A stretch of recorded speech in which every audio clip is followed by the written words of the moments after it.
തിരുവനന്തപുരം നഗരമധ്യത്തിൽ വിശ്രമിക്കാനും വിനോദത്തിനുമായി ഒരു കേന്ദ്രം. നേമമണ്ഡലത്തിലെ നീറമൺകര ആഴാങ്കൽ പദ്ധതിയാണ് ജില്ലയിലെ മികച്ച ടൂറിസം കേന്ദ്രങ്ങളിൽ പൂർണ്ണ സജ്ജമാകുന്നത്. നേമം MLA കൂടിയായ മന്ത്രി വി ശിവൻകുട്ടി സ്ഥലം സന്ദർശിച്ച് പദ്ധതിയുടെ അവസാനഘട്ടങ്ങൾ ഒരുക്കങ്ങൾ വിലയിരുത്തി. കരമനയാറിന്റെ സൗന്ദര്യം ആസ്വദിച്ചുകൊണ്ട് യോഗ ചെയ്യാനുള്ള സൗകര്യങ്ങൾ, കുടുംബങ്ങൾക്ക് ഒത്തുചേരാൻ പറ്റുന്ന സംഗമ സ്ഥലങ്ങൾ, ഫോട്ടോഷൂട്ട് പോയിന്റ്, ഫിഷിംഗ് പോയിന്റ് തുടങ്ങി എല്ലാ വിനോദത്തിനുമായൊരിടം. കരമനയാറിന്റെ തീരത്തെ നിറമൺകര മുതൽ ആഴാങ്കൽ വരെയുള്ള നടപ്പാതയുടെ നവീകരണവും വികസനവും സൗന്ദര്യവൽക്കരണവും മുൻനിർത്തിയാണ് പദ്ധതി സ്മാർട്ട് സിറ്റിക്ക് സമർപ്പിച്ചത്.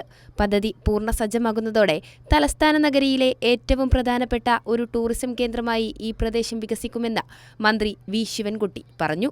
തലസ്ഥാന നഗരിയിലെ ഏറ്റവും പ്രധാനപ്പെട്ട ഒരു ടൂറിസം കേന്ദ്രമായി ഇത് ഉയർന്നു വരാൻ സാധ്യതയുണ്ട്. കരമനയാറിൻ്റെ കുറുകെ തൂക്കുപാലം നിർമ്മിക്കുന്നതിനായി കെല്ലിനെ ചുമതലപ്പെടുത്തിയിട്ടുണ്ട്. നിയമമണ്ഡലത്തിൽ നടക്കുന്ന ഏറ്റവും പ്രധാനപ്പെട്ട ഒരു വികസന പ്രവർത്തനമാണ്.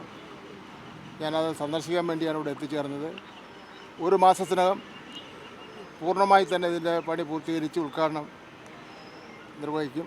ആഴാങ്കൽ നടപ്പാത 2 കിലോമീറ്ററോളം നീളത്തിൽ നവീകരിക്കുന്നതിനൊപ്പം തറയോട് പാകിയ നടപ്പാത, പാർക്കിംഗ് സൗകര്യം എന്നിവയും ഏർപ്പെടുത്തും. 17.6 കോടി രൂപയാണ് പദ്ധതിക്കായി അനുവദിച്ചത്. ആറിന്റെ തീരത്തെ കടുവകളുടെ സൗന്ദര്യവൽക്കരണവും റേഡിയോ പാർക്ക് സ്ഥാപിക്കലും പദ്ധതിയോടനുബന്ധിച്ച് നടക്കും. 1 കിലോമീറ്റർ നീളത്തിലുള്ള സൈക്കിൾ പാത നിർമ്മാണവും പുരോഗമിക്കുകയാണ്. കൈരളി ന്യൂസ്, തിരുവനന്തപുരം.